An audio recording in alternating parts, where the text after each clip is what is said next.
कुछ अवेयरनेस पैदा करने के लिए भी साक्ष्य के रूप में आपको कुछ लिखना है। जैसे कि एक साक्ष्य को एक अवेयरनेस के तौर पे ही हिरोशिमा लिखा गया। इसके पीछे एक महान गाथा है कि क्यों हिरोशिमा के बारे में बताना चाह रहे हैं। हिरोशिमा यहाँ नहीं है, ये जापान में है। यहाँ की बात ये नहीं कर रहे हैं, ये जापान देश की बात कर रहे हैं। वहाँ के बारे में क्यों इंडियन लोगों को ये बताना चाह रहे हैं, क्यों आप भारत के जो आप भविष्य इनको बताना चाह रहे हैं कि देखो कि वहाँ के उस टाइम जापान के लोगों को कितनी त्रासदी का सामना करना पड़ा। एक बोलोगे कि सचिदानंद पातशाही जी किस व्यक्तित्व थे, तो घुमक्कड़ मिजाज के थे, ऐसा क्वेश्चन भी आया है। घुमक्कड़ी का इनका बहुत शौक था और ये आधुनिक कविता लिखते थे, आज के युग की कविता लिखते थे। जैसे कि आप और मैं क्या सोचते हैं उसके हिसाब से कविता लिखते थे।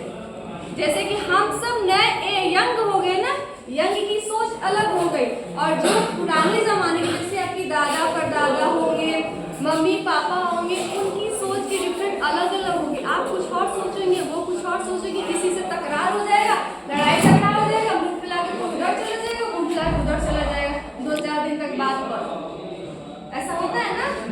क्यों होता है कि विचारधारा नहीं मिलती है, दोनों की मानसिकता नहीं मिलती है। वो बेटा बेटी कुछ और कहता है, माँ बाप कुछ और करता है, दोनों की सोच टकरा जाती है। ऐसा होता है कि लड़ाई झगड़ा होता है, बेटा रहेगा तो घर छोड़ के भाग जाएगा कुछ घंटों के लिए, और बेटी रहेगी तो रूम में अपने आप को बंद करके बैठ जाएगी। ऐसा होता है ना? झूठ तो नहीं है, ऐसा होता है। तो ये भी थे, ये बहुभाषा भी थे, और इनको साहित्य में इतनी अभिरुचि थी कि अलग अलग जगहों पे जो चीज इनको आंखों के समक्ष जो घटनाएं घटती थी वही ये लिखते थे। और हिरोशिमा के बारे में लिखने का बस एक ही उपलक्ष्य था कि वहाँ के बारे में अपने बड़े बुजुर्गों से बहुत सारी बातें सुनी थी। जैसे कि आप क्लास 9 में पढ़े होंगे, राजस्थान द्वारा लिखी 2 पद, पता था तुम 9th क्लास में पढ़े होंगे, नहीं पढ़ो भगवान जाने। तो उसमें पद जैसे कृष्ण के बारे में, कृष्ण भगवान के बारे में भी पद दिया कि एक मुसलमान व्यक्ति था, वो कैसे मुस्कान देते ना, तो कैसे हिंदू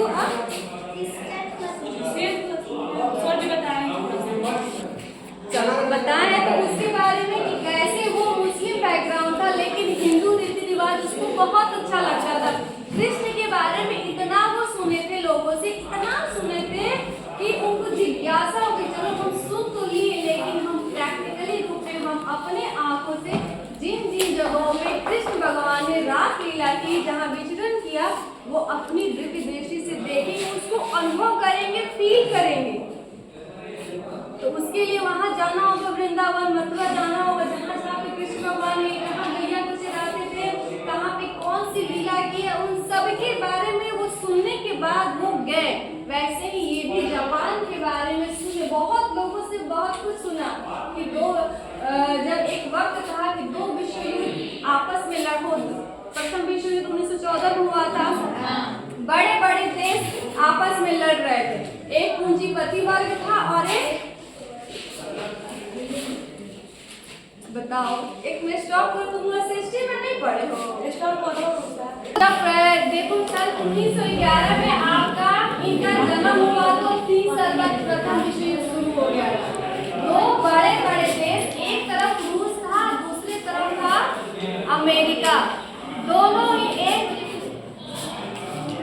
एक तरफ पूंजीपति वर्ग, दूसरा सोवियत संघ, रूस। इन दोनों के मध्य प्रथम विश्व युद्ध, इन दोनों के बड़े बड़े नेता थे, इनके बहुत सारे देश सहपाठी थे।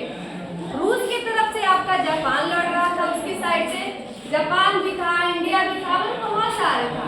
तो जब देखा कि रूस से ये क्या बोलते हैं, अमेरिका